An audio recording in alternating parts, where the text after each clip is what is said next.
Hello everyone, take out your history book, open page number 41। यहाँ पे हम chapter 4 पढ़ रहे थे, tribals, Dikus and the vision of the golden age. मैं आपको ऑलरेडी 2 पार्ट में बता चुकी हूँ कि ट्राइबल्स कौन होते हैं, दिकूज कौन होते हैं और वो ऐसे क्यों बोलते हैं कि the vision of a golden age.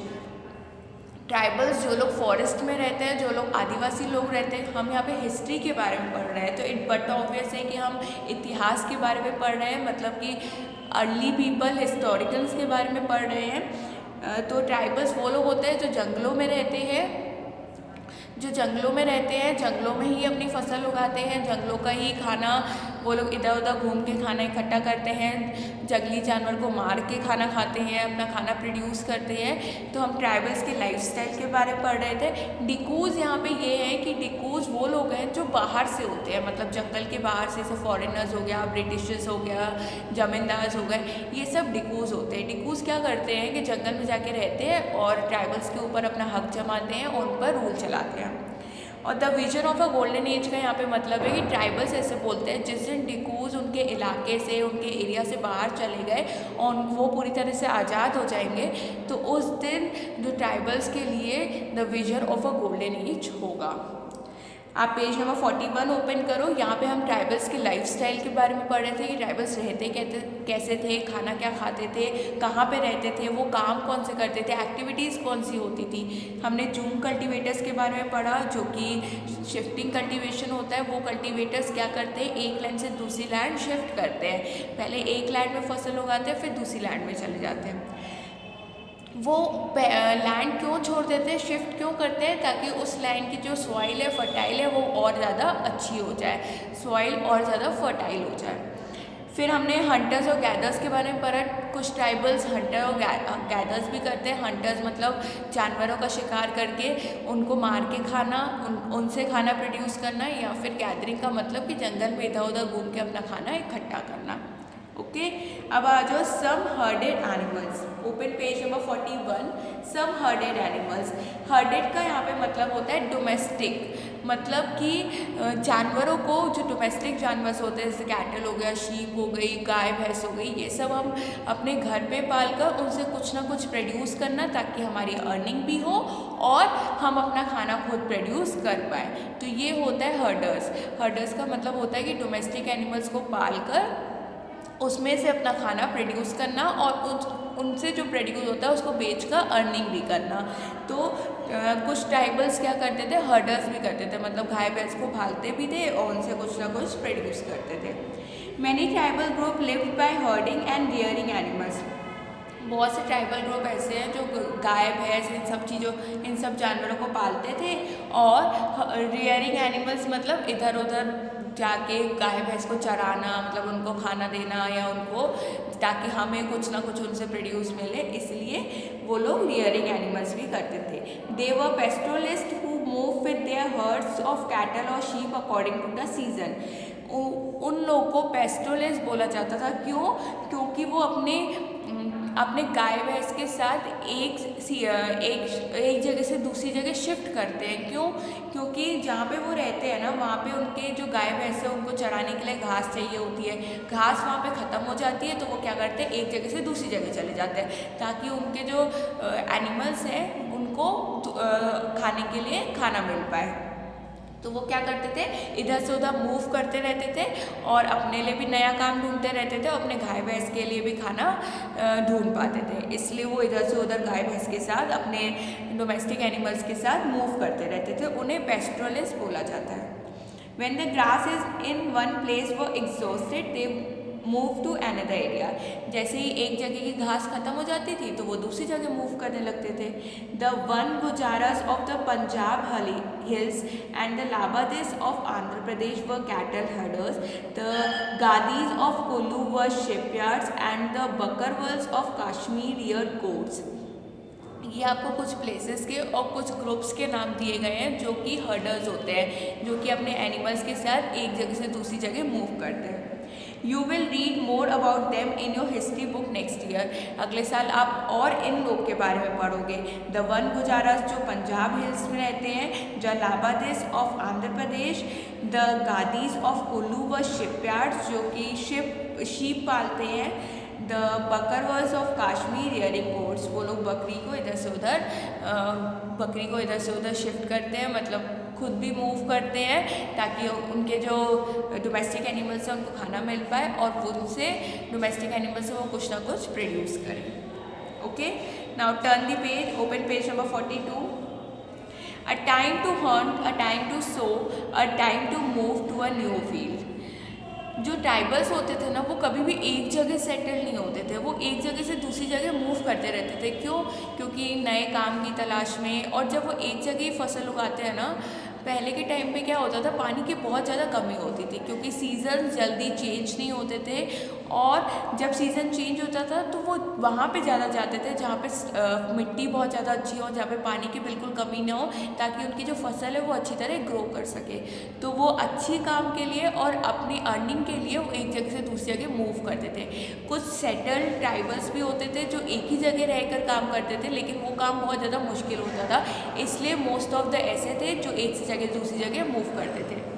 Have you ever noticed that the people living in different type of societies do not share the same notion of work and time? The lives of the shifting cultivators and the hunters in different regions were regulated by the calendar and division of tasks for men and women.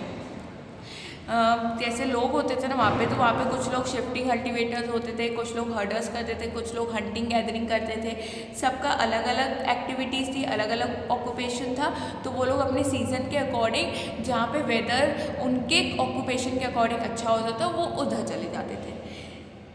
Wearer Elwin, a British anthropologist who lived among the Baigas and Hondas of central India for many years in 1930s and 1940s, gave us picture of what this calendar and division of task was like. He write, देखो wear Alvin ने, जो कि British anthropologist था, उनने वो किसके साथ रहे थे? बाइगास के साथ और कॉन्डर्स के साथ। हमने पिछले अपने इसी चैप्टर में बाइगास और कॉन्डर्स के बारे में पढ़ा था।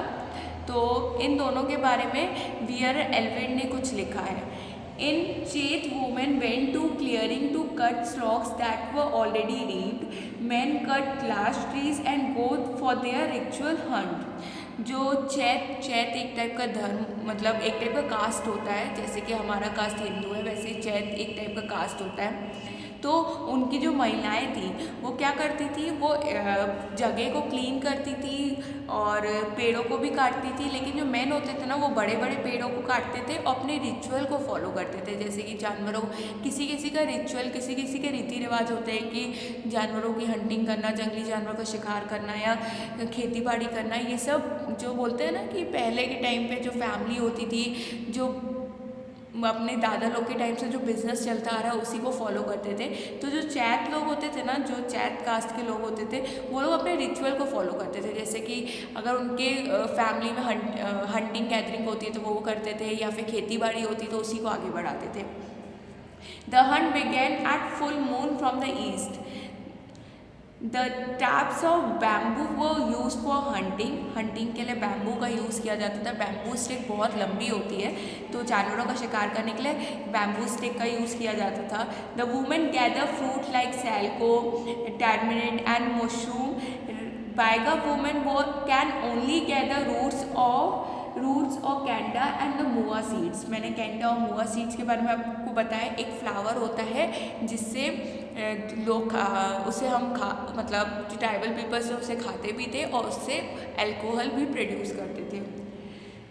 Of all the Adivasis in central India, the Baigas were known as a best hunter. Adivasis जो सेंट्रल इंडिया में रहते थे वो एक बेस्ट हंटर थे, मतलब जानवरों का शिकार बहुत अच्छी तरह करते थे। इन बाइसक the firing of the forest took place, the women gather unburnt wood to burn. जो बाइसक होते हैं ना, बाइसक भी एक टाइप की कास्ट होती है, वो लोग क्या करते थे, वो जंगल में आग लगाते थे ताकि सारे पेड़ सब जल जाए। तो जो पेड़ रह जाते थे तो वुमेन क्या करती थी, जो महिलाएं थी वो उन पेड़ों को इकट्ठा करके उनको फिर से जलाती थी। Man continue to hunt but nearer their villages. जो आदमी होते थे वो क्या करते थे, मैन क्या करते थे, जानवरों का शिकार करते थे और कहाँ पे करते थे, अपने गाँव के आसपास ही। In Chet, sowing took place and hunting still went on. From Arshad to Bagon, the men work in the fields. In Kuar, the first fruit of the beans were ripened, and in Kartik Kuti became ripe. In Agan, every crop was ready, and in Pearls, winnowing took place.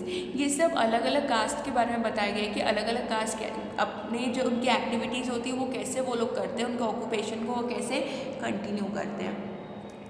Purs was also the time for dances and marriages. Purse एक तरह की जो cast है वो dances और marriages के लिए भी टाइम निकालती थी. जो कास्ट होती थी, जो ट्राइबल्स होते थे, उनके जो रिश्ते होते थे ना, वो आपस में एक दूसरे से शादी करके वो लोग अपने रिश्तों, मतलब ट्राइबल्स जो होते थे वो कभी भी अलग अलग नहीं रहते थे, मतलब अलग अलग नहीं होते थे. अगर वो लैंड है ना तो वो सबका है. ऐसा कोई नहीं मानते थे कि वो लैंड सिर्फ एक का ही होगा या उसका ही होगा, ऐसा कुछ नहीं होता था. सबका मिलजुल कर, सबका एक बराबर सब लोग अपना मानते थे. मतलब कि अगर मेरे पास कोई एक लैंड है तो वो मेरा होगा क्योंकि मैंने खरीदा है. लेकिन वहाँ पे ऐसा नहीं होता था. जंगल में जितना भी हिस्सा होता था ना वो सब यूज़ करते थे. तो जो वो लोग होते थे वो लोग आपस में ही, मतलब अपने ही जो उनके रिलीजन में ही वो लोग शादी करके अपने रिश्तों को आगे बढ़ाते थे. In Mug, shifts were made to new बेवार्स and the hunting gathering were main subsistence activity. यहाँ पे बेवार दिया हुआ है आपको. एक बेवार एक टाइप की कास्ट है. जो लोग क्या करते थे, शिफ्ट करते थे एक जगह से दूसरी जगह, हंटिंग गैदरिंग भी करते थे. उनका मेन एक्टिविटी हंटिंग गैदरिंग था. The cycle described above took place in the first year. In the second year, there were more time for hunting as only a few crops had to be sown and harvested. But since there were enough food, the men lived in the bewas. It was only in the third year that the diet had to be supplemented with the forest products. ये part इतना important नहीं है, it's just like कि book में है तो मैं आपको रीड करके बता रही हूँ. इसमें सिर्फ इतना ही दिया है कि जो ट्राइबल पीपल्स होते थे ना, जो अलग अलग धर्म के वहाँ पे होते थे, वो अपने धर्मों को फॉलो करते थे, अपने रिचुअल के अकॉर्डिंग चलते थे. लेकिन कोई भी भेदभाव किसी के साथ नहीं होता था. सब वहाँ पे मिलजुल कर रहते थे. कोई भी एक दूसरे से कोई बहुत बड़ा या कोई बहुत छोटा नहीं होता था. वहाँ पे सब एक बराबर होते थे. कोई अपने आप को इतना पावरफुल नहीं समझता था. लेकिन ब्रिटिश के आने के बाद ब्रिटिश अपनी पूरी गुलामी उनसे कराते थे और ब्रिटिश अपने आप को बहुत पावरफुल समझते थे और उन पर रूल चलाते थे. Now come to the page number 43. Some took to settle cultivation. जैसे कि हमने यहाँ पे कल्टीवेशन पढ़ा कि वो एक लैंड से दूसरी लैंड शिफ्ट करते हैं. जो कल्टीवेटर्स होते हैं एक लैंड से दूसरी लैंड शिफ्ट करते हैं, उसे जूम कल्टीवेटर्स बोलते हैं. और वो किस लिए होते हैं, शिफ्टिंग कल्टीवेशन. यहाँ पे है कि जो कल्टीवेशन करते हैं लेकिन वो सेटल्ड कल्टीवेशन होता है. मतलब वो हमेशा के लिए एक ही जगह रहते हैं और वहीं पे रह के अपना कल्टीवेशन करते हैं, अपने फसल को उगाते हैं और एक ही जगह वो उनका घर होता है. Even before the 19th century, many from within the tribal groups have begun settling down and the cultivation they field in one place year after year. यहाँ पे 19th सेंचुरी में जो ट्राइबल ग्रुप्स होते थे ना, वो एक ही जगह सेटल होके वहीं पे कल्टीवेशन करते थे बहुत सालों तक. Instead of moving from place to place, they began to use a plough and gradually got rights over the land they live on. वो एक जगह से दूसरी जगह जाने के बजाय वो क्या करते थे, एक ही जगह में अपनी फसल को उगाते थे. वो हल भी वहाँ पे चलाते थे और भी चीज़ उन्होंने वहाँ पे डेवलप कर ली थी क्योंकि उनको रहना तो वहीं पे था.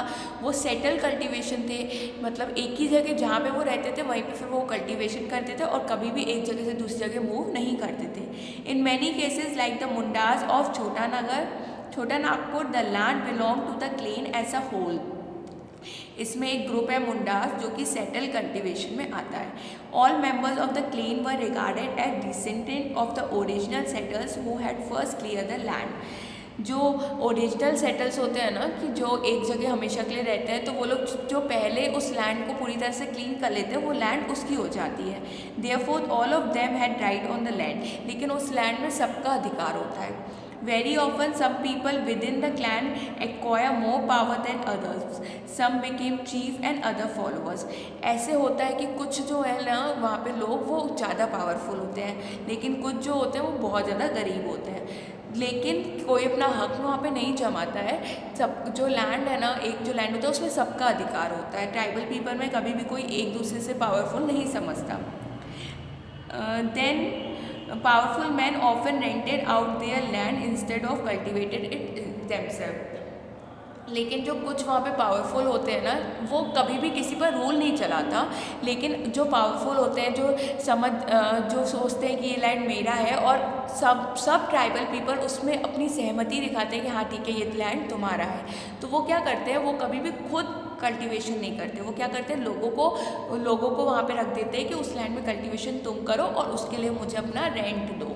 जैसे कि हम किराए के घर में रहते हैं तो हमें जिसका घर होता है उसको पैसे देने पड़ते हैं, वैसे ही सबकी सहमति से वो क्या करते हैं कि वो खुद कल्टीवेशन नहीं करते अपनी लैंड में, वो लोगों को बोल देते हैं आप कल्टीवेशन करो, और लोग उसके बदले उसको पैसा दे देते हैं, मतलब रेंट दे देते हैं।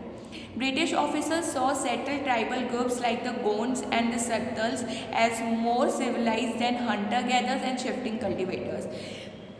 जो ब्रिटिश ऑफिसर्स थे ना, जो ब्रिटिश लोग थे, वो लोग क्या सोचते थे कि जो लोग सेटल कल्टिवेशंस हैं वो ज़्यादा अच्छे हैं एज़ कम्पेयर टू हंटर्स और गैदर्स से। मतलब जो लोग इधर से उधर घूमते रहते हैं उससे अच्छा तो सेटल्ड लोग हैं जो एक ही जगह रहते हैं, क्योंकि ब्रिटिश लोग जो थे ना, जो अंग्रेज थे, वो उन पर रूल चलाना चाहते थे, उन पर अपना अधिकार जमाना चाहते थे। इसलिए वो क्या करते थे, वो ये सोचते थे कि जो सेटल्ड लोग हैं, जो एक ही इलाके में रहते हैं और कहीं नहीं जाते, वो उन पर बहुत आसानी से अपना अधिकार जमा सकते हैं, इसलिए उन्हें सेटल लोग ज़्यादा अच्छे लगते थे। तो जिसमें गोंडास और संताल्स भी थे, जो मुंडास थे। Those who lived in the forest were considered to be wild and savage. They needed to be settled and civilized. तो